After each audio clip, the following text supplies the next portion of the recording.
as I was preparing for this, I was thinking I kind of wanted to preface this all with like why I would have you guys on because it is like a medical health kind of podcast in a Mhm. sense. And it dawned on me that people would be like, wait, is it turning into like a travel guide podcast now? Or are we just going around the world and Yes. going through all the places I've been to? It's like, no, no, no. I think people have to realize, and this is the thing, because we talk so much on this podcast about like gadget. I'm actually wearing my laser watch right now and like all these gadgets and all this technology, like, and that's part of medicine. But medicine at its core, what it's been for thousands of years with humans on Earth has been nature. It's always come from Yep. nature. Even what I'm doing here is just that's sunlight, really, and a little watch here trying to influence the body like sunlight does. Probably because I don't get out enough to go into the sunlight. But, one of the stories that came up for me that was so potent because I know patients always like to hear stories, and this is your health, your story, was the one of a colleague of mine, someone I've known for over a decade now, Ben Aarons, that basically was very sick with Lyme disease. And Stephanie, you know about Lyme disease, and we'll get into that story as well. But he had Lyme disease when he was in his 20s. He was bedridden for years. He went from doctor to doctor. Everyone, he was on antibiotics. He was stitched in, taking hundreds of pills, and just got worse and worse. And he was in his bed, and he was basically saying, what can I do? Like, I feel like I'm out of any sort of hope, solutions, anything. And he gives this TED talk actually about what he did. And he's like, let me just start with one deep breath because that's something I can control. That's something I can do. I don't know what comes after Mhm. that yet, but let me start there. And it started with this deep breath every morning when he got up feeling like crap. And then it became more of what do I want to do? Like, where is my purpose and passion to regain my health now? And it got to this point where he said, what do I really want to do if I were healthy again, when I get healthy again? And he bought these like pants, like, outdoorsman pants, the ones you'd wear hiking and just doing everything outside. And he put them over on the corner in the corner of his room. And he said, when I get better, I'm going to do a wilderness survival retreat because that's what I want to Mm. do. And that's what, is going to get me going and move me to do better and everything. And that was his, that was his why. Was his passion to get better, his purpose. Yeah. And slowly and surely, he found our clinic. He got better. And once he got better, he's like, I'm doing this. And he went out into the wilderness. I remember he was working with me at the time. He's like, hey, I need a week off. And it's like, you just got better. It's like, no, I need this time. Right. And he did it. And he put on those pants for the first time. He wasn't sure if he was ready, but he went out and he did a wilderness survival retreat. I think it was in Utah at the time. And he came back like a changed man. He just was so much, and he realized he was back to being somewhat healthy. And now he could go on from there and everything changed. His whole mentality changed after that. Mhm. So because I did experience your retreat, I was one of the fortunate few so far that have been on this awesome retreat. Like I noticed that too. It changes you and it's about health, and health just isn't about feeling good all the time. It's also about finding purpose, connecting with nature, going back to where we've been for thousands of years. So, Mhm. that was my like, I gotta have you guys on. You're like basically going back to the building blocks, the foundations of what health is. And that's connecting with nature. And where better to do it than the wilderness of Alaska, I said. So you guys are in the perfect spot for it. But now that I got that preface out of the way, I do want to hear your story to how you got there, how you ended up in Alaska doing retreats for mind, body, and people trying to connect with nature in the wilderness. So, Stephanie, let's start with you because I know a little bit about your story. We met Yeah. years ago, right? Yeah, for And sure. and I love your story, but share that with the audience of like how you came to it and everything that led you to where you are now. Yeah. Well, I don't, I guess I'll start at the point of me actually deciding to come to Alaska. So, I grew up, well, I guess I'm going back even further for a minute, but growing up in northern Minnesota, I always loved being outside, hanging out in the boundary waters, canoes. That was my jam. I loved doing that. And I'm also native, I'm Ojibwe. And so connecting to my culture and this honoring like the cycles of life and, that part of that is like rooted deeply in me.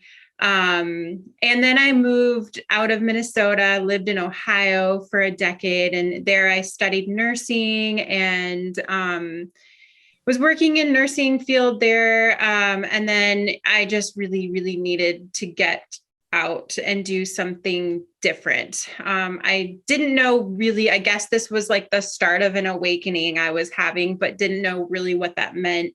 But that I needed to leave and Alaska was calling. So I packed up, moved up to Alaska with my kids and family. And shortly after coming to Alaska, I started to get really sick. My joints were really inflamed. I lost essentially like all ability to use my right side. Was just really unhappy when I thought I should have been happy because I was living in Alaska and I had a great job and all of these things, but I was like slowly falling apart to the, just, so I started to go to the doctors all over Alaska, going in and out of all of the specialists. And I was diagnosed with chronic Lyme where, growing up in Minnesota, I had plenty of Lyme or plenty of ticks. So I probably had it for a long time, never treated. And then from there was treated with months of antibiotics and all these other treatments that did nothing but like make me worse.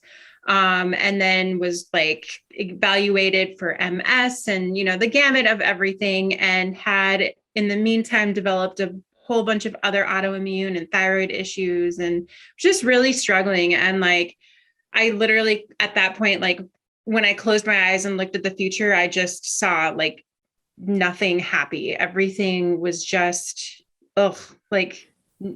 nothing was the same. Everything was the same, I guess. It was rough. And so I then was referred to the Mayo Clinic, spent some time down there getting full evaluations, and everything came back really inconclusive and likely this and likely that. And here, we're going to give you all these immunosuppressant medications and these things to take. And I was like, nobody really knows what's really going on with me. These medicines aren't going to help me. That didn't feel right. And I had been working as an RN for the past decade and was like just so disappointed in the system of like, this isn't right. Like, so I started to research some other options and started physical therapy and got in with functional med and kind of started my own journey of looking into like other holistic options and spirituality, and just really found that like through making changes to reduce the chronic stress in my life, to really align with who I really am and make those choices and alter my diet and lifestyle, like I regained my body back. And to the point where just a few years ago, I was talking with Ben and said, we were talking about bucket list things. And I was like, I would love to go backpacking, but that's not something I can ever do because of my, and I started naming off like all these things that I've experienced. And he's like, why can't you? And so with his help and, then we started like lightly practicing with backpacking. And I just remember one of the first big backpacking trips we took, it was about 18 miles round trip, took a couple days out in the backcountry. And I just, the feeling of being able to do that, I was like, whoa, like that was really hard, but I did it and I can continue to do these things. And so from there, just like helped me continue with making changes to live the life that I know I should and can live. And so started up my coaching company, which led into these backcountry and wilderness retreats, and really just started to shift that, like, realizing that everybody has their own path to healing and that we don't have to be stuck in this broken healthcare system. And in fact, we don't even have to enter that system at all if we can be proactive in taking the lead in our own lives and empowering ourselves and others to like make those changes before we get sick. And yeah, so that's kind of a bit about my story. That's the abridged version, but I still felt like I rambled a bit. But, you know, all that to say, like, for me, pushing myself physically, like through all of that really did open up this whole other world for me. And I want to be able to offer that to people like your friend, your colleague that you just talked about. Like, yeah, no, it's important. And let me ask you, because I've always been curious, you were already in a place in Minnesota where there was nature. So what was it that called you to Alaska? Was it just like more nature? Or was it like something different? Well, I had to go bigger, right? You can't just go back. Yeah, no, all of my family is back in Minnesota. And at the time I was really focused on working in addiction, which I know you and I had presented at a conference together. And I talked about my work in addiction. And I wasn't quite ready to bring that part back to Minnesota yet, just because it was really close to home. So I wanted to like hone in my skills and get myself ready to be able to go back home. And so through things like the Believe in Better project that we presented at in Minnesota, I've been able to do things to get back there. And I still love Minnesota. It was just something about Alaska was really calling. And I feel like Alaska is a great place to be able to do big things. You know, it's really fresh up here. There's not a lot up here. And so I feel like working up here has really expanded the things that I'm able to do. I think I've been able to feel free to explore in all aspects up here.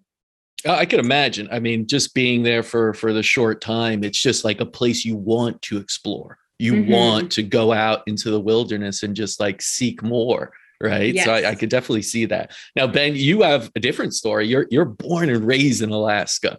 What's it like growing up in Alaska, first off?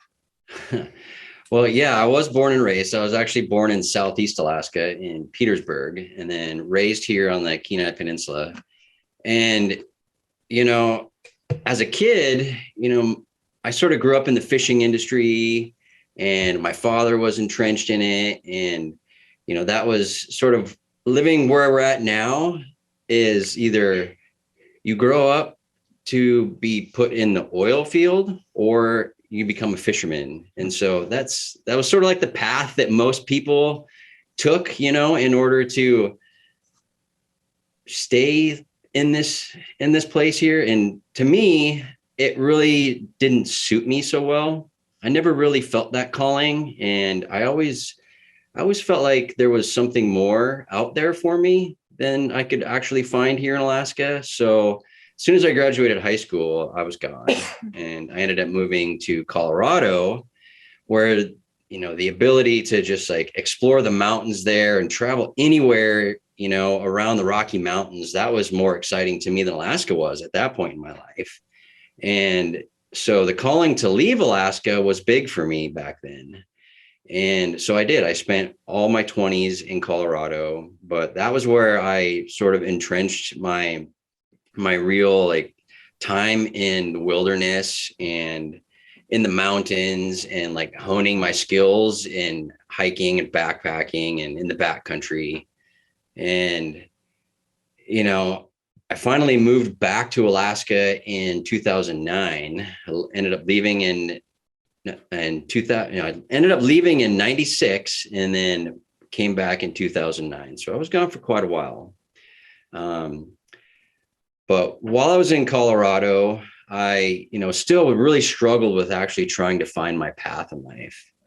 And I ended up finding myself entrenched in alcoholism and drug addiction, and really struggled with that for many, many years, and found myself incarcerated a couple of times, and, you know, in and out of being in trouble, and really trying to find out who I was, what I wanted to do with my life, what direction I was going.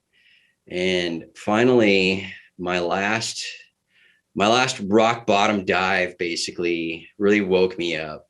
And after I was released from the penitentiary in Colorado, I decided that my life was not going to be the same, and moved back to Alaska. Realized that my mother at the time was very ill, and knew that I had to just start rebuilding myself, rebuilding a connection with my parents, and just trying to discover what it is that like meant something to me and what direction I needed to go. And Alaska was where I really felt that was, because I always loved this state and always had a calling to come back here. But it really took me leaving in order to reconnect with what this vast place really has to offer people. And that's endless opportunity, essentially. And so moving back home, I really started diving into what my passion was at that time. And at that time in my life, running actually really opened up a world of discovery for health and personal fitness for me, which is what kept me going in my life and kept me in a space where I could feel like I was whole, like I was setting goals for myself, and that I could keep my life moving in a direction that had purpose. And so I really just sort of fell into this life of running, in a sense, that where running really opened up this feeling inside of me that I had never felt before. And it gave me purpose, it gave me direction, and it felt like I could really like create this life that I wanted for myself, which took me a long time to really decide what that was.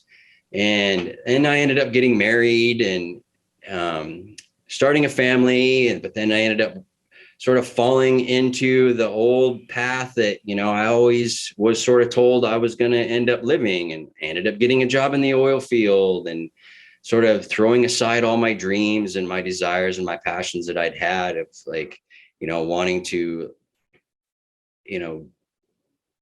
be a professional runner, which is something I'd always had a desire to do, because I started competing and I started like really diving into this life of physical health and physical fitness and setting these goals for myself and finding out that I could actually have some success with it. And then, sort of all of that got tossed aside for, falling into the rat race. And there I was, found myself 8 years later working in the oil field and stressed out all the time, never seeing my family. And then I fell through a pretty nasty divorce. And then a few years went by when I really started like deciding what it is I like needed in my life. And I was sort of rekindled with my passion for running and physical fitness and health, and started finding what that was like again. And then that was when I met Stephanie, and the two of us together just really like we're at a place in our lives where we could fuel this fire that we had in ourselves of like growth and connection and expanding our consciousness together, and doing that with the this vast area that Alaska has to offer, and creating this dream that we had of being able to bring people together and start what it is now as Retreats Alaska. And let's not be modest here. You're not just like any ultra runner. You're a really good ultra runner, right? Like you ran 100K ultra run, like, and you won it. You just like flat out. That's multiple crazy. ultra marathons. Yeah. Like I said, running really, really became a passion of mine, and I dove into it pretty heavily, and it became my life for a long time. And I found some success with it, here in Alaska and internationally. I spent time cycling through Central America, and during that trip, I ended up taking part in an international competition down there and won that one, and just really like found that this was something I was good at. I felt good doing it. I could actually have success at it, and I was able to create this life that I wanted for myself. And but like I said, as time went on, I ended up falling into this marriage and being unhappy, and working in a toxic work environment for so many years, and then that just sort of everything just fell apart then. And then it became a struggle once again in my life. But then finding running again has just reinvigorated so many more things in me. Yeah. And adding to that, well, first of all, an extra plug that he rode his bike from Mexico to Costa Rica, then back to Nicaragua, where he ran and won a 100K through like the heat and crazy. Yeah. So he's very modest about his running, but he's done some really awesome things and continues to do them. He didn't run for many years and decided to up and start ultra running again not long ago, and won his first 50K again. I mean, and then he hosted a 50K race through the backcountry, followed by running a 50-mile race the following weekend. So I would say he's back on it. And since then also became an ultra running coach, so certified ultra running coach. So he's back in it. He's back in it. But one of the things that really inspired us to like just go for it all was like COVID. Nobody like, this COVID junk, like really like our kids were all in public school during that time. And like, we've always talked about, we'd love to like homeschool or unschool our own kids and do our own thing with them. But like him being gone all the time and, me trying to work full time from home was just like the idea of having 5 kids at home all the time didn't seem like it was realistic. But then like this, COVID and all the rules and all this stuff and all, it's just like, we were like, all right, it's time to like fully remove ourselves from that rat race, from the matrix, unplug and really just trust in what we're doing and then just do it. So that was really a huge motivator in like, there's nothing to lose, right? Like everyone's losing their jobs. Everybody's, it was just this time where it just felt right for us to like, just go for it. And so we did, and just fully trusted that the universe would align.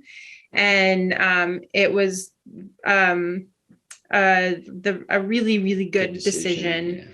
Not to say it wasn't without stress, but overall, like that was definitely the silver lining through the chaos that really helped us wake up to like, what are we doing? Why are we even trying to fit into all this stuff? Like, we don't need to. Like, this isn't what life is about.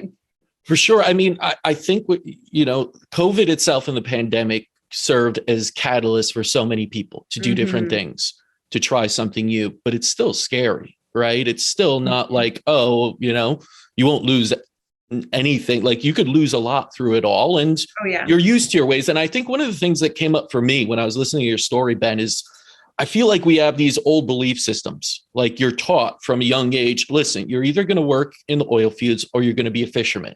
Anything outside of that is like, it's not in your belief system to actually accomplish that. And I think you sort of saw that in that struggle of like, okay, I want to do this, but this life is what was supposed to be for me. It was told to me, and that's in my belief system running.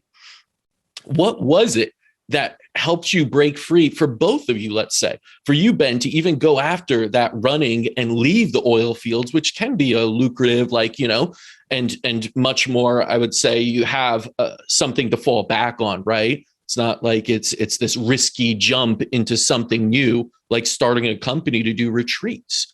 So what was it for both of you? I say that was the trigger, because it can't just be COVID, because then I feel like so many more people will be doing it. And you still are in a very small minority of breaking free of old belief systems and being able to take that leap of faith into something new. Well, for me, during the beginning of 2020, there was already a shift in her and I, before the pandemic hit, and COVID and all that, what we weren't really happy with our situation. Steph was at home working full time.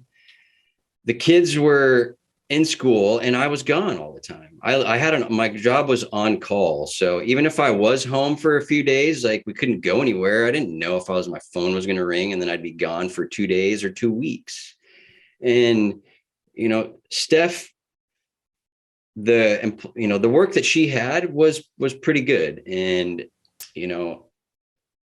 looking at the whole picture on, what could we do together for our family that we could really strengthen our relationship with our kids, spend more time together, and do what we want to do and follow our passions. That was the conversation we ended up having. And so, we looked at what would work, and it made sense for me to quit my job and for her to stay working for a while. I mean, we could get by just fine.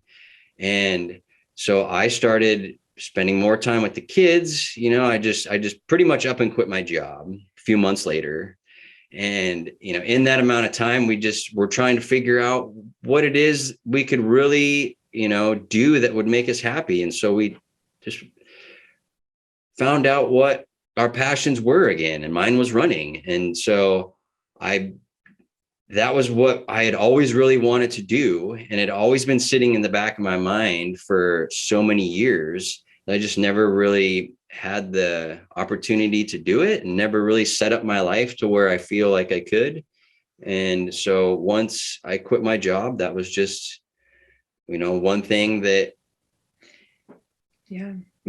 I decided was where I wanted to go again. And I think to add to that too, is that you never had the opportunity to be home, period, be with the kids, experience that part of your life. Like, you were working to provide money to the home. And for me, I had already kind of been on this journey of intentionally changing things for a few years in that aspect. I worked I went into nursing because, so I guess so growing up, I'm Native American, and I realized that my family was just disproportionately more sick than other people. Like, I'm like, why is my family sick? Like, why does this part of my family have higher incidences of diabetes, cancer, heart disease? Why are they just so much more sick than everybody else? This makes no sense. So I'm going to figure out how to solve that. I mean, that was my thinking as a child. And so I initially went to school to be an elementary education teacher with focus on Ojibwe language and culture. And my plan was to work in the native population. And I'm going to be a teacher and work with the kids, because there's something to do with the kids. I know it's about the kids and I don't know what that means, but I'm going to solve the world. I'm going to heal all the natives. I'm going to heal all, my family. It's, I'm going to break generational, all this stuff. And then I started working in schools and realized, oh, that's not it. So I went back to school again and went into nursing this time. And all along, kind of my thing was the anti-nurse, because I never wanted to work in hospitals. I never wanted to do anything like that. I wanted to work with community health and focus on health and wellness instead of that. And so I just remember in nursing school, my colleagues and classmates were like, why are you even here? Because when it came to clinical rotations, I did not want anything to do with working with sick people or in the ICU or any of that. So I, but I did gravitate towards psych. And so once I graduated college from my nursing, I worked in child neuropsych. So I worked a lot with like children and adolescents with autism and really, focused on that for many years. But then I realized like, wait. The reason I went into this was so that I could work in prevention, period. So I'm like, I got to get out of this for the money. It's not about the money. It's not about, so I started researching other ways to do that and worked in public health.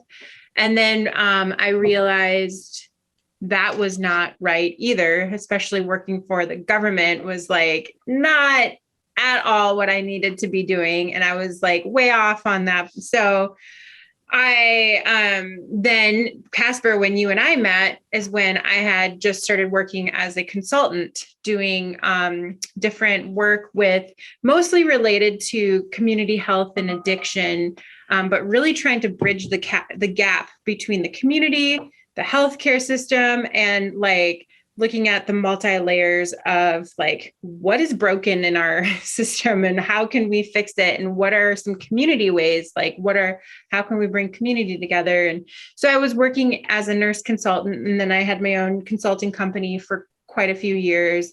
And so I had been doing that, but still realizing that like that wasn't enough.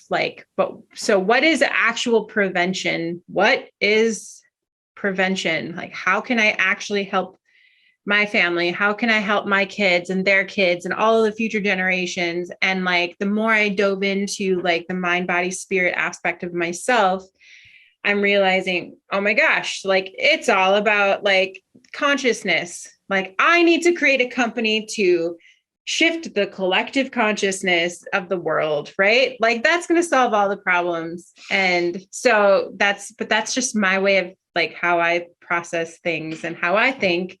So, so then I started my company called Mind Bloom, which is, really, holistic, alternative health coaching, and workshops. And that's what the retreats grew out of. So, but yeah, I kind of am rambling again. That's my thing. So I apologize for that, but all that to come back around to like, so I was doing that work, and while watching Ben go to work in the oil fields and be miserable and sick and like not taking time to care for himself and not doing the things he's passionate about and not doing any of that. And I was just like, this doesn't fit. This is not what I know who you are. Like you are like, so it just made sense for me to offer him the opportunity that he's never had to like really be home and connect with himself in a way that he needs to nourish his mind, body, spirit, to nourish his relationship with the kids. And then for us to be able to like actually look at the things that we love and the things that we love, the things that we're passionate about, and like what the world needs, and then create from there. So now let me ask you, because, you both gave these great stories of like how you broke out of this cycle and really took this courageous leap of faith. Do you think you could have done that without the support of one another? No, right? And that's a crazy thing. Like I've heard these stories and you hear it a lot. And you hear about people like, oh, I wish I followed my heart into this, but they just don't have the support maybe of their spouse or their family, right? No one's around. So they just go on with the oil fields or being in nursing and just kind of put it off. And I think it's amazing that you two have been able to support each other to get to where you are now, take that leap of faith and do something that you truly believe in.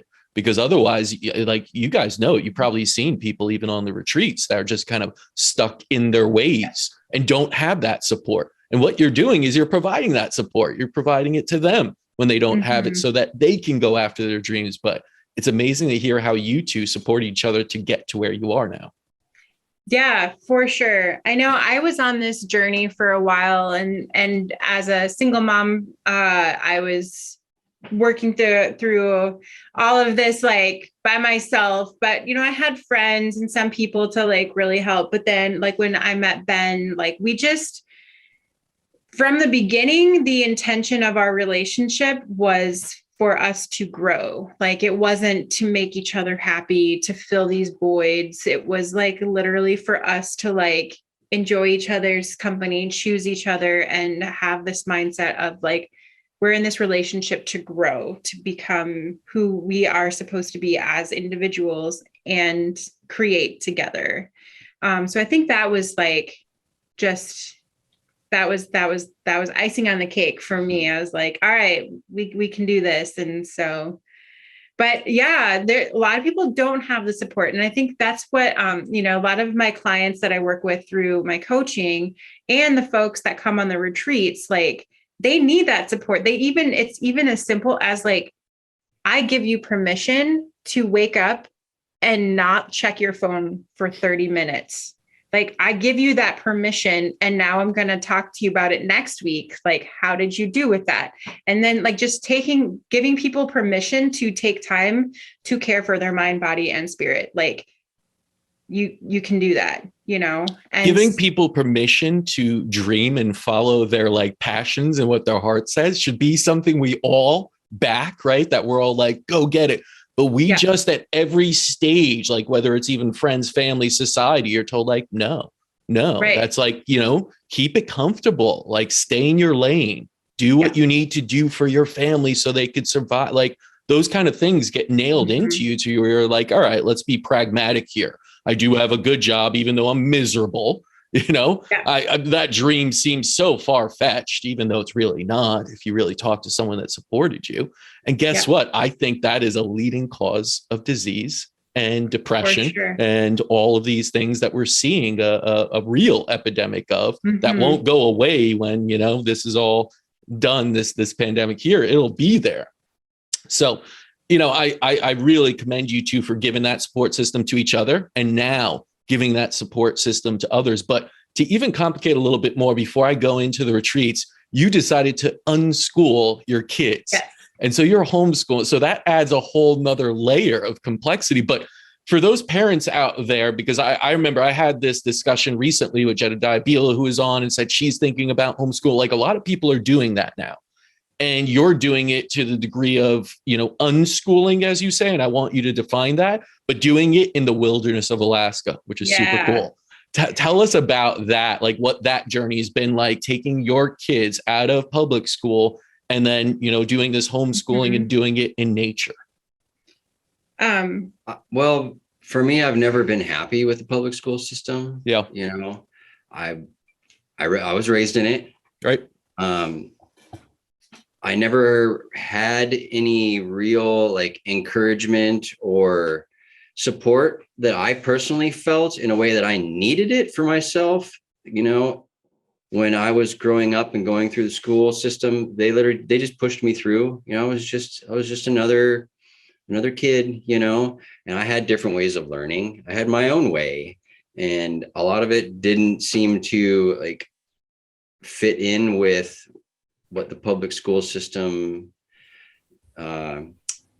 curriculum and structure was set up for. And so, you know, after having my own children and putting them in public school and finding out that I'm getting letters from, you know, the principal saying that we're breaking a law because our kid hasn't attended enough school days when she was sick, or we had other like more exciting plans, like taking a trip to go do something and do our own, you know, field trip, and, you know, choosing to do, you know, what we felt as parents were, you know, more beneficial than what the school could offer. You know, that just, it never sat well with me. And I always knew that there was a better way, and parents are the best teachers of the kids, of our own children. We know we know what works best in our family for our family structure, but ultimately, you know, children, every child is different. Every one of them, it learns differently. And to put them in this boxed in system, that is our government school system, is just not what we feel is best for our children. Yeah. And so, we decided that allowing our kids to actually decide what they want to learn and what interests them, instead of telling them what they have to be learning every day, is truly what we think is best for our kids to open themselves up to be able to absorb what it is this world has to offer and what their passions, what their desires, and what their interests are. Mm-hmm. Yeah.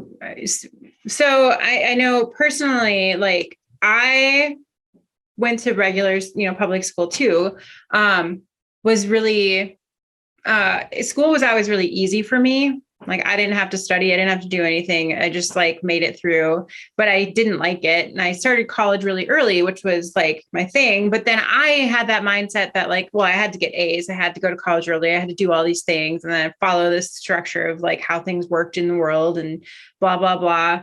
But I had debilitating anxiety, and then I see in my daughter, my oldest, she's much like me, and for her school was like super stressful because she's, having to get A's and all of this. And, it was pretty miserable for her. She socially was fine. She enjoyed school, different aspects of it, but like when it came to like grades and things like that, it was just like mental health was not in a great space. And since taking them out of school, really once we took them out of school, we realized like we got to know a whole different side of them than we did before, because we were sending them off. They were gone for so long. And so it was really cool to be able to spend a lot of time just getting to know our kids in that aspect. And so by what we do for unschooling is that they're definitely learning. It's just learning looks different. We look at the interests of each of the kids and we let them kind of lead the way with how they want to learn. So for example, all of our kids are voracious readers. They love reading. Which we have 5 of. We have 5 kids and they just love reading. And so right now they're working on learning all about the Eastern Hemisphere because they're really into like China and like the Asian cultures. So they're learning through all of these books they're reading, and they read like a couple novels a week, and they're just like digging through, like they soak up information like that. And one of our kiddos, he's the only extrovert in a house full of introverts, and he loves acting and theater. So he's like in theater and acting classes, and most of his, books are all about, like things like that. But he's also our spiritual guru. So he's a very interesting kiddo. He's a Gemini. He's all over. And then we have a fashion designing, like artsy, self-taught dressmaker in the house. We've got Joss. My daughter Joss is the oldest, but she loves reading and all things history and old the saxophone. Stuff. She plays the saxophone, and now she's in hockey. I mean, these kids are like very much like engaged in learning. It's just they don't have to sit in a school building all day. We can go outside, and then we take them outside and learn in nature as much as possible. So getting them out on the trails and outside, doing survival skills and like real life stuff, and creating businesses. They all are learning how to create their own businesses. And, whether or not they go to college doesn't matter, as long as they're happy and they have the skills. And if they are working as kids to understand the concepts of how to build a business, or like watching what we're doing, like I don't have any fear for them. They are happy. Their anxiety has diminished. They're like doing awesome. And our 13-year-old girls, we have 2 13-year-old girls, and they get along great, and they're extremely like every single happy. One of our kids is extremely different.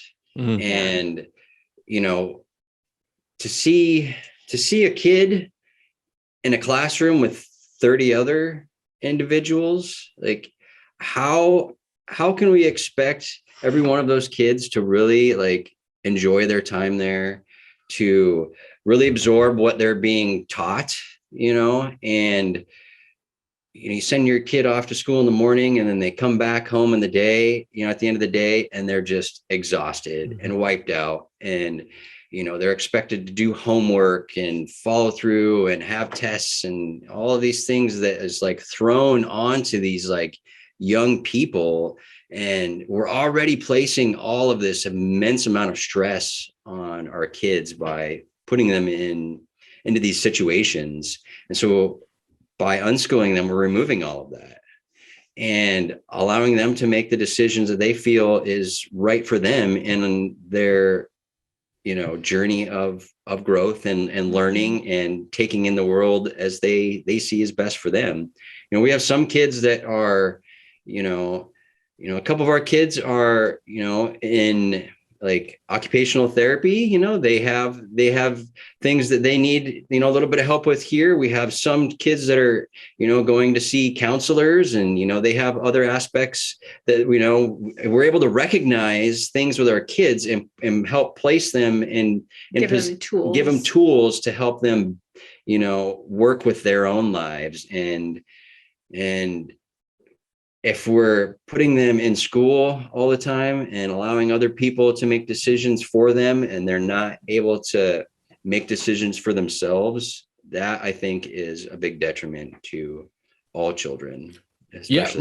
Listen, I'm not going to knock anyone's decision when it comes to their own children. That is the parents' decision to do what they do. But if you showed me a case study of what, you know, you're experiencing and you saw the other side, where I do see so many of my friends' children that just, you know, play all day on their, you know, phones, basically, are really, really disconnected from nature, go to school and become very stressed out, as you said, like start to have issues that show up very early. You know, I would say, listen, the case study here shows this is probably the smarter route. I get it. It's probably not the easier route. I'm sure you guys could say, like, being there and having to be so involved during the day while running a company, while doing all these things is not easy.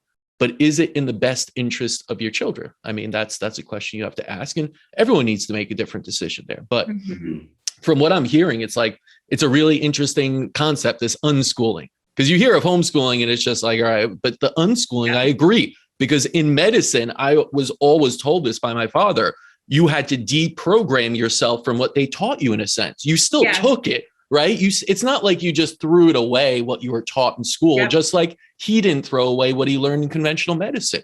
It's a wonderful added piece, but you got to move beyond that, deprogram that this is everything and it's only this, and move and evolve, right?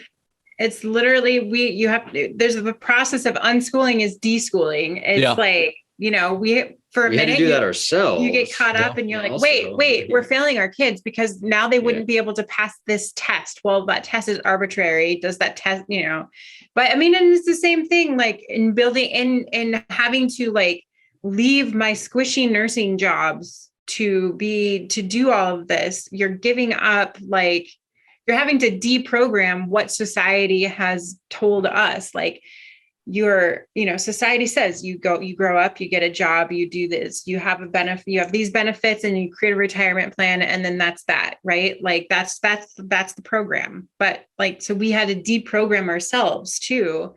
And I know, like, when Ben quit his job, like, you definitely felt that, like, oh, holy cow, what am I doing? And it was just like this deprogramming of like society. You're unplugging from the matrix of like, whoa. I think, you know, you build a good case for parents and people who are thinking about this to really contemplate, to say, is that the right? And for you, it obviously seems so far that it was. So, you know, kudos to you guys for doing that and taking that on. Now, I want to switch subjects to the main thing here that we all want to hear about, which is Retreats Alaska, right? And Yeah. I could sit here and go back and forth because I experienced it. And I'm the kind of like a fanboy of all this, into the wilds, go reconnect. But I want you to pitch me if I were a city slicker, which I sort of am, but I'm a really weird one that just loves to get out in nature. But if I were a city slicker, because I actually had this on a recent podcast again, where someone's like, oh, I saw you, doing all, I'd never survived that for an hour. And that's just not me at all. And it's like, that's bullshit. Like, you're human. You want to connect with nature too. We all do. But sell me, like, why should I go if I am looking possibly to do that? Why should I go on Retreats Alaska with you guys? Well, from a city slicker perspective, our retreats really are a fully immersive Alaskan mind, body, soul experience. So last year we focused on just having the backcountry retreats, which is what you experienced, the backpacking, but with a guide in a safe environment. We have safety as our number one kind of safety is very vital for us to have. But this year we also included some not quite so heavy on the backpacking retreats. And so we also have some retreats that we're hosting at lodges, also still in the Alaskan wilderness, where you have to get on a boat into the Kachemak Bay, cross the bay and onto a private island. And you stay in this beautiful space. And we have luxury to glamping options for folks to stay in. So you're still really getting the Alaskan experience in that. What people will really experience on our retreats is that self-discovery. That's like the main theme of our retreats. Regardless of what activities we're doing. So like on our backcountry retreats, we offer guided hikes and excursions on pack rafts and things like that. And this year, our all-inclusive chalet retreat is, we are going to focus on sound healing and yoga. And then we have our mindful running retreat, which is also hosted as an all-inclusive, but we're going to take people out into the alpine areas and run. And okay, let me reframe that. Ben and other guide will take people into those alpine areas. Well, I'll be back at the chalet and not running. I am not a runner. My body has not decided to run yet. But yeah, it's really a space that people can come out of their everyday life, like exit the rat race of New York City or Chicago, and come into this environment where you are safe, you're supported both emotionally and physically. We have things in place to keep everybody safe, and allow yourself some time and space to breathe, to reconnect to nature, to connect to yourself, and to connect to this really intimate group of people that you will grow to be like your best friends by the time the 4 or 5 days are over. And I could vouch for that. I could definitely vouch for that, because you go into it, right? You go into this retreat, and I've been on many of these kind of retreats, you should call them, like, you just go to another country, you do some backpack and they drive you around, like you visit and then you go. And maybe you make some friends and everything like that. But here you're bearing your soul a little bit. And through that, you're healing with others that are strangers that, you go into it. I remember, listen, I'm an INFJ too. I have huge trepidations about opening up around strangers, even though I'm much more open than others. But, I went into it being like, all right, let me give this a chance. But there was a little bit of discomfort, I guess, in saying, all right, let me open up and start talking about problems and these things. But I have to say, I think it's the setting. If that were like, the basement of a church and you're just going to a group therapy session, the donuts are out, like, yeah. You share, you bear all and everything, you go through those sessions, but being in this amazing setting, you have a glacier in the background, right? You're outside. It's just nature is there, the sun, whatever it is. It just, it kind of moves you to be there, to really be your authentic self. And there were things that I practice all these different spiritual practice, and I preach this, and it's all about holistic living and everything. Like that even opened me up. So I think it's the combination of the setting, of course, in nature, the people there, the administrator, like you guys, the supporters, that just kind of, it changes flow. I have to say, it was just unique in that way. And it was very eye-opening in that way. So when people ask me, it's like, why go to Alaska to do that when I could do that from my living room and just pop on some, DVD or something, or people don't use DVDs anymore, but Netflix or something like that, and watch like a inspirational thing and feel that. It's like, no, you don't get it. You could read a book about Alaska. That ain't the same thing as going to Alaska, being out in the wilderness, going through it all, like taking that boat ride over. I even remember that. And like the boat ride over is like, you're going to an island, you're going away from civilization altogether and really, really into the wilds. This is like that book. So, that's a big part of it as well. And you've incorporated that really well. Like what, if someone is a patient though, let's say, if someone's like you and Ben and other are getting healing, how do you kind of pitch this to them? Because they could be saying, listen, I'm not ready for the big hikes. I'm not ready maybe to really throw myself into a situation that is true wilderness. Like, what would you say to them to kind of appease them? Well, for Retreats Alaska, one thing we wanted to focus on was it's like a choose your own adventure style for people. So that's why we offer, a list of different retreats for people. We have our retreats that all you got to do is hop on a boat, take a boat out to a private island. And here we are in the middle of Kachemak Bay.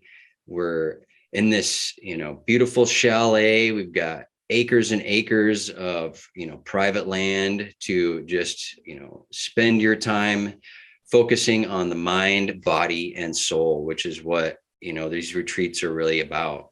The mind portion, meaning, we're able to really focus on our emotions and, connect with these people, these strangers as we see them when we first gather there. These are all strangers. The body portion, which is, working with sound healing and practicing yoga each day, or whether it be, taking guided hikes or pack rafting, or if you're coming on the running retreat and we're getting out on the trail each day, that's the body portion. And we're able to allow people to really push themselves physically.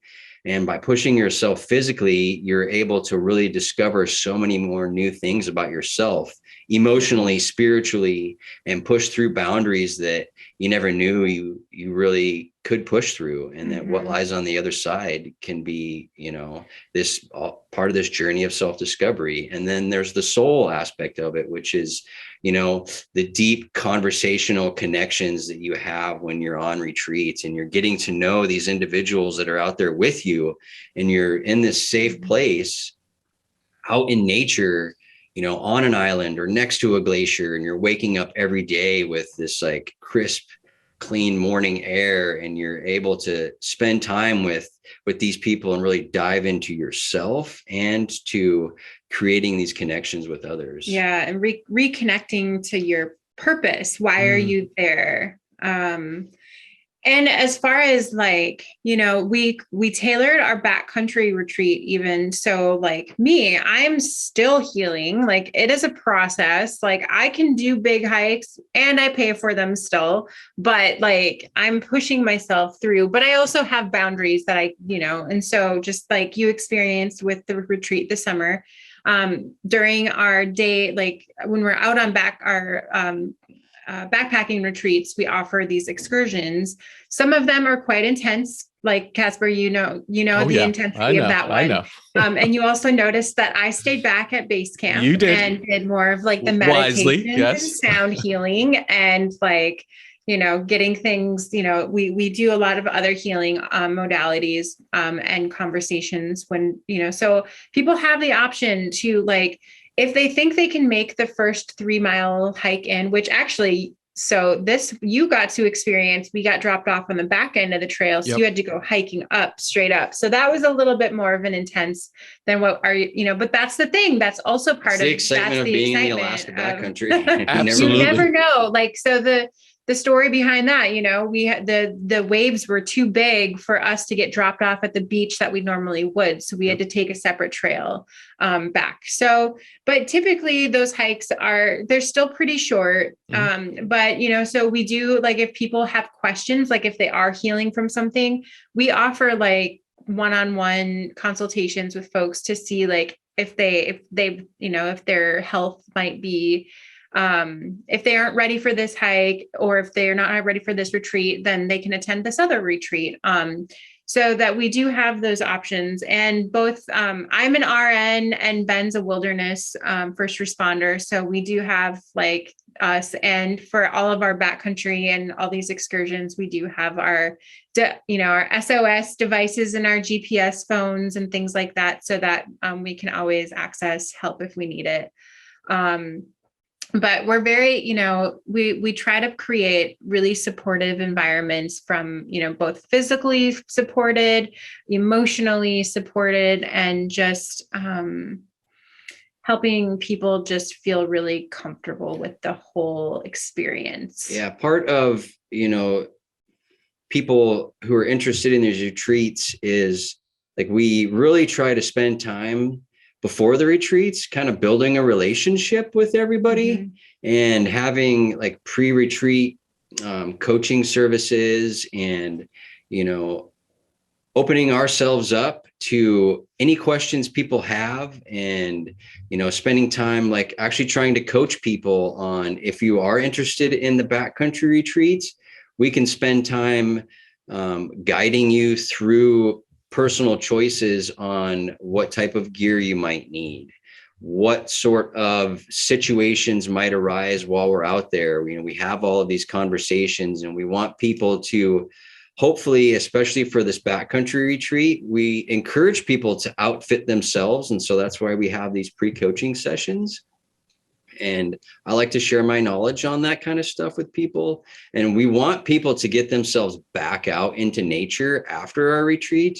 So if you're able to really outfit yourself as well, as you can prior to coming, that's excellent, because we encourage you to get back out in nature again. And hopefully by attending these retreats, that desire is going to really be sparked in you, and you're going to want to do it again and again. And so for people who, might be going through your clinic and they're transitioning themselves out of that, and they're feeling healthy, and they're feeling like, they're leaving that sort of portion of their life behind, the clinic environment, and that now they're looking for more after that. Like, this is really the opportunity to, look at, and to actually really feel like you can take that next step and, push yourself a little bit farther, if you're so desire to do that. Yeah. One of the things I found really unique during it, and you mentioned this just before, is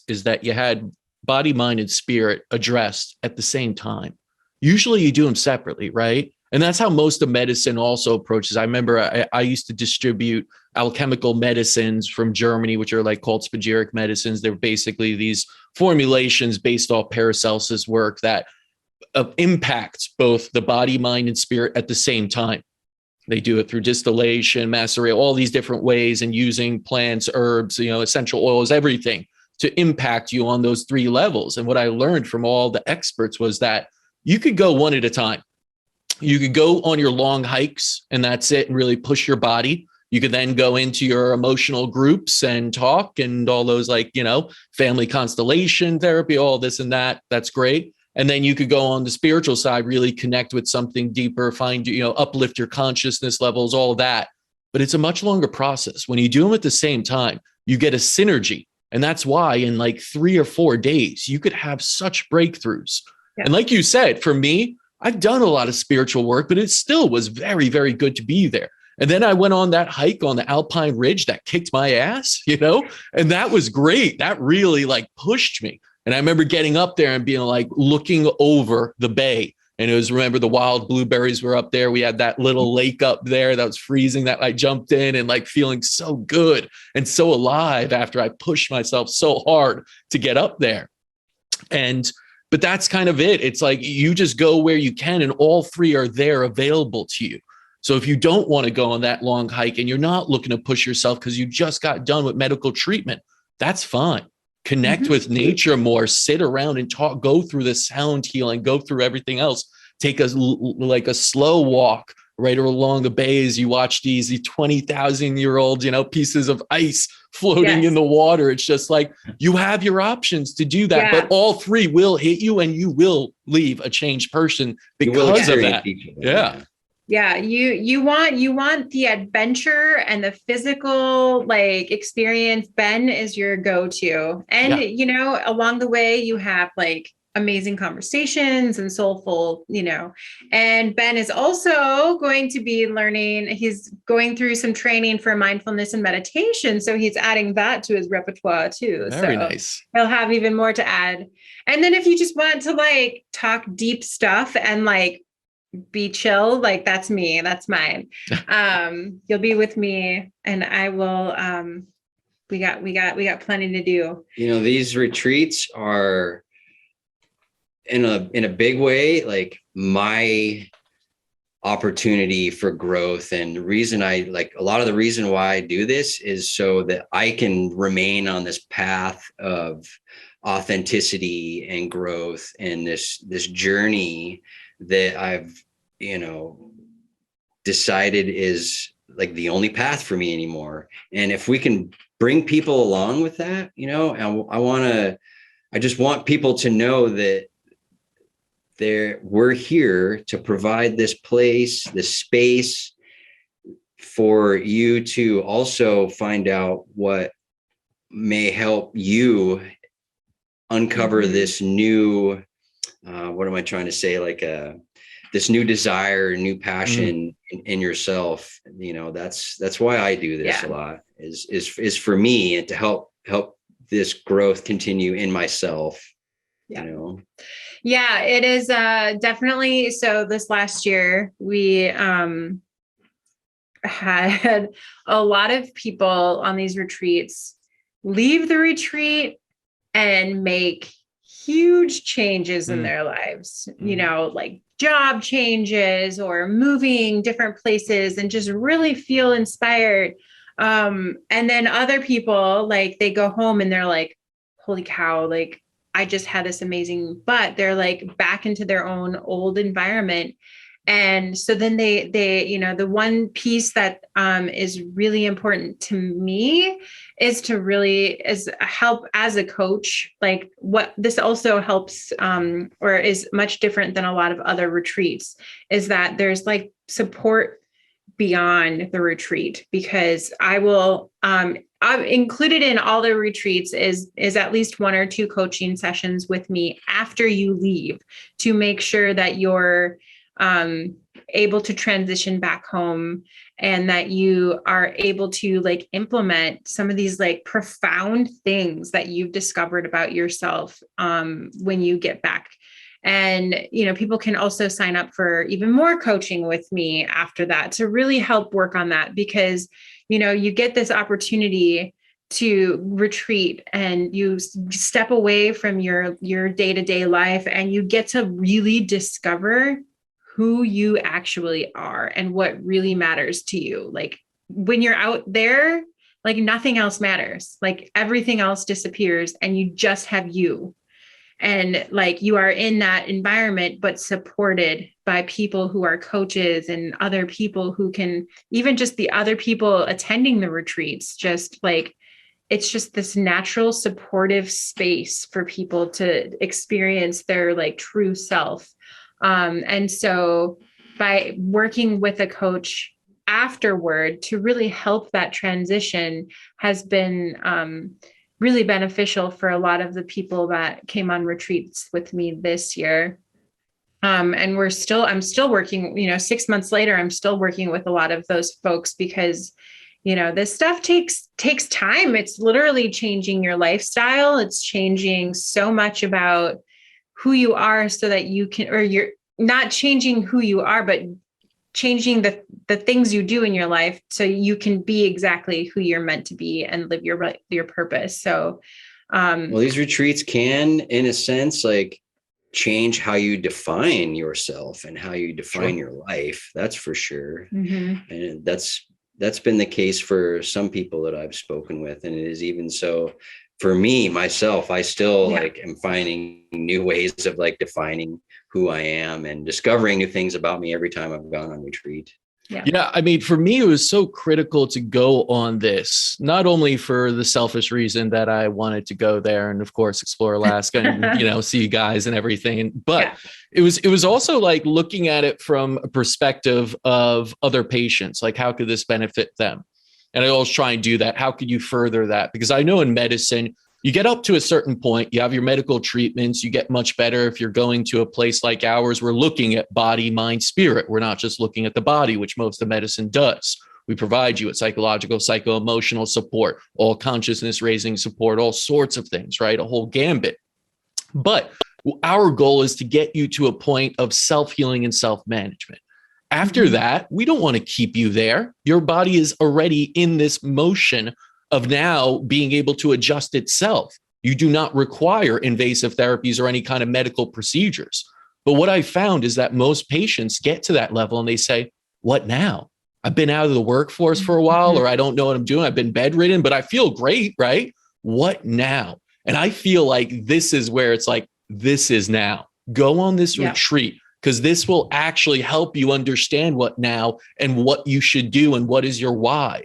And I feel like after you get done, a lot of times they're like, what should I do now? It's like, that's not a question for us as a medical center to answer. And that's not even a question for you guys as the retreat facilitator and like owners of this. That's a question that you could help them get to, though, on this retreat and do it in a really short amount of time. And I know people like, you're really going to figure out all your life problems in like one retreat. It's like, it's not about that. You'll always have problems. Trust me. Right. It's that you'll be much more clearer. You're going through a digital detox, number one, which is amazing. I remember not having that phone going off in the morning was like, oh, that was so good. My parasympathetic system was actually balanced and like I wasn't stressing about what meetings I had during the day and who's emailing me all the time. It's like, wake up, go outside, beautiful nature. Right. And that's it. And it just kind of hits you in a different way. You could think clearly. And then you have all of these different sessions going on and all of these things that are helping you get to a certain place that is really inside of you. It's just coming out more. So I that's why I found this so important. And I didn't like want to like kind of just glance over it as like, it's just another retreat. Like, go have fun and glamp it out somewhere. Like, that's not it at all what you guys are doing.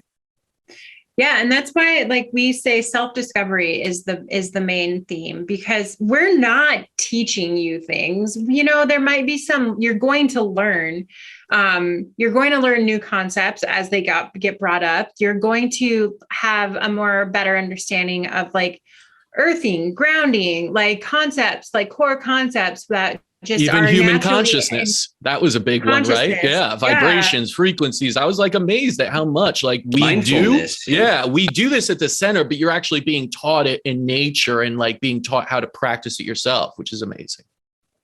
And through all of that, like, we're not telling you what you need. We're helping you discover it within yourself through conversations, through pushing yourself emotionally, through hard conversations, through pushing yourself physically, through like hanging out with Ben here, through, spiritually, like testing some of those like preconceived thoughts or things that you've had, just like being able to push through some of those boundaries opens up like so much. And I'm not going to give you answers. Like, even with my coaching clients, like, I don't give them answers or advice. Like, I'm like, what are your thoughts? What do you feel? Tell me more about this. Like, just leading them through these questions then I'm like, see, there you go. You figured it all out. Done. Like, that's kind of the same thing with these retreats. We're just providing the space and hosting like the physical space and creating an environment for this to happen. Yeah. Stephanie, you sent me something before we jumped on from Joe Dispenza, who everybody loves. And it's from his book, Becoming Supernatural, right?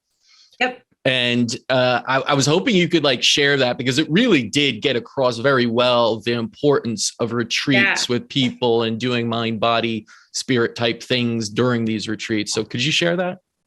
I can. I will actually just read it straight from my book. Go for it. Yeah, you came prepared. I happened to just open this page up last night, and I was like, "Whoa, this is perfect." That's the universe. It is.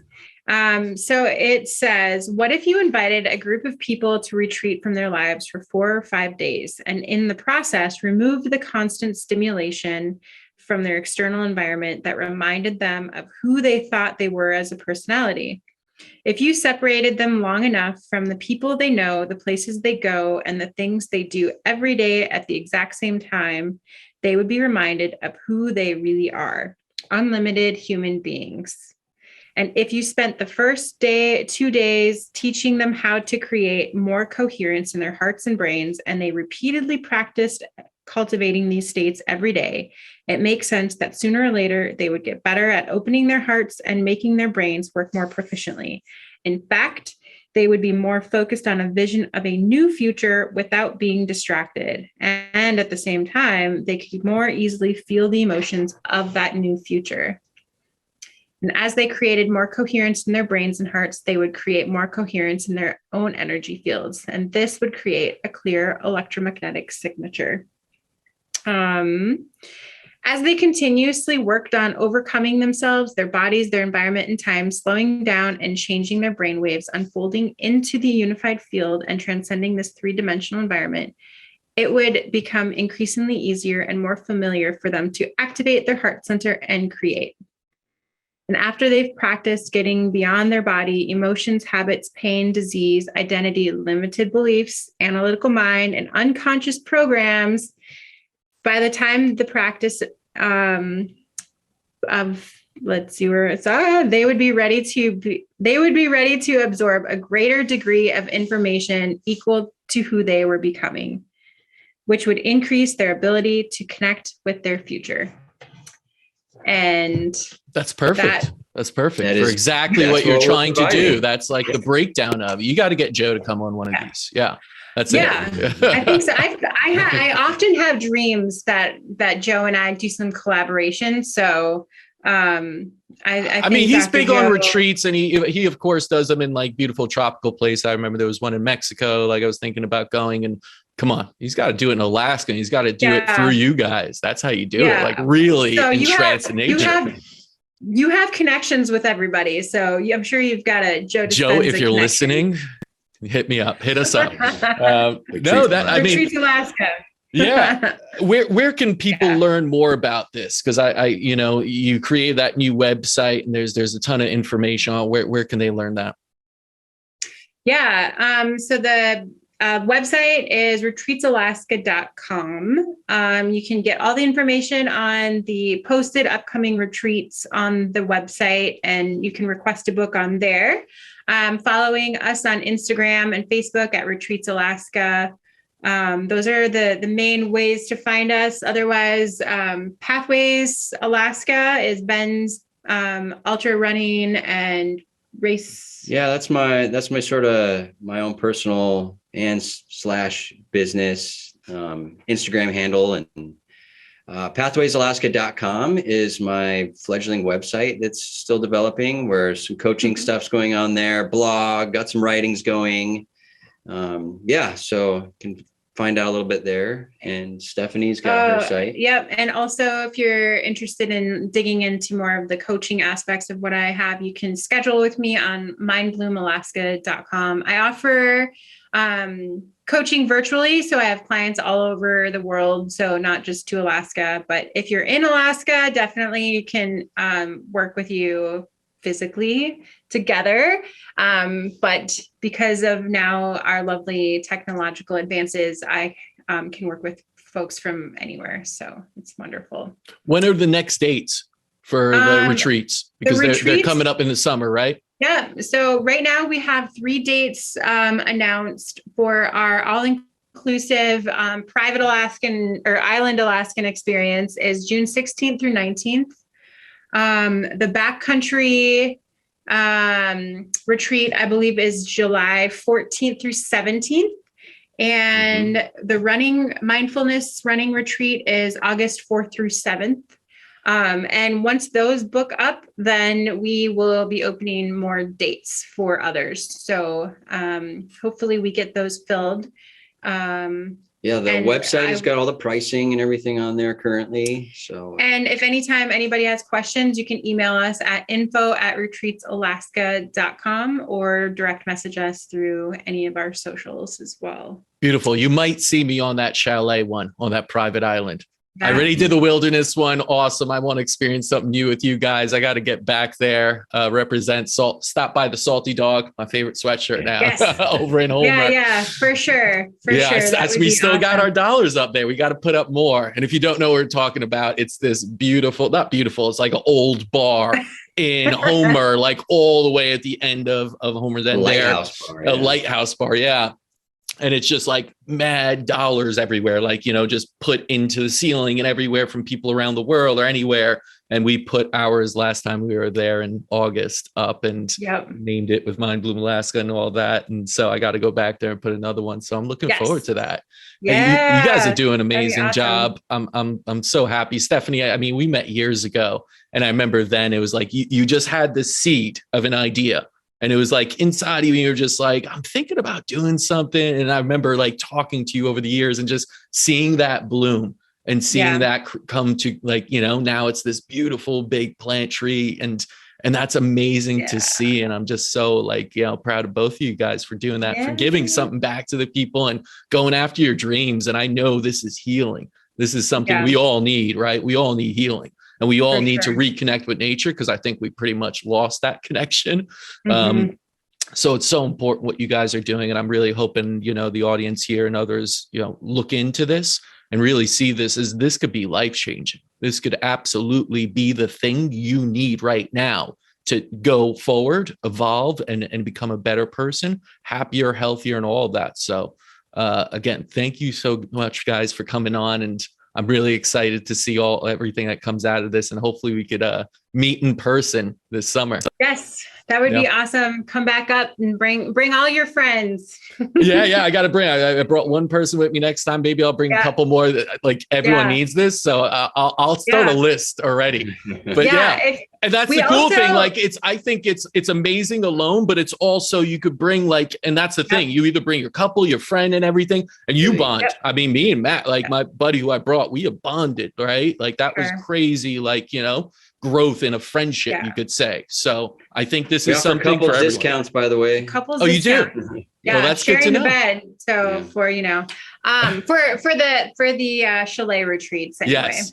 And I also want to say that we have had some requests for some people to cater specific retreats to them. So if your company wants to host a retreat for their employees or something like that, you can let us know and we can work on planning out your 2022 Alaskan retreat that way. That is like the ultimate team building exercise. So I might need to think about that now. Yeah. If you want, that would be an awesome conversation to have. Definitely. Let's do it. I'm all about this for you. All right, guys. Well, thank you so much for coming on, sharing your stories and sharing the story of Retreats Alaska. And I'm hoping, to see you guys soon. Yes. Yeah, we thank you so much for having us on too, Casper. Appreciate your support and all of the mentoring you have offered me over the years. And that call to you when I said, Casper, should I do this? You're like, heck yeah. I'm like, all right. I would never say no to that. Always go after your dreams. That's what health is about.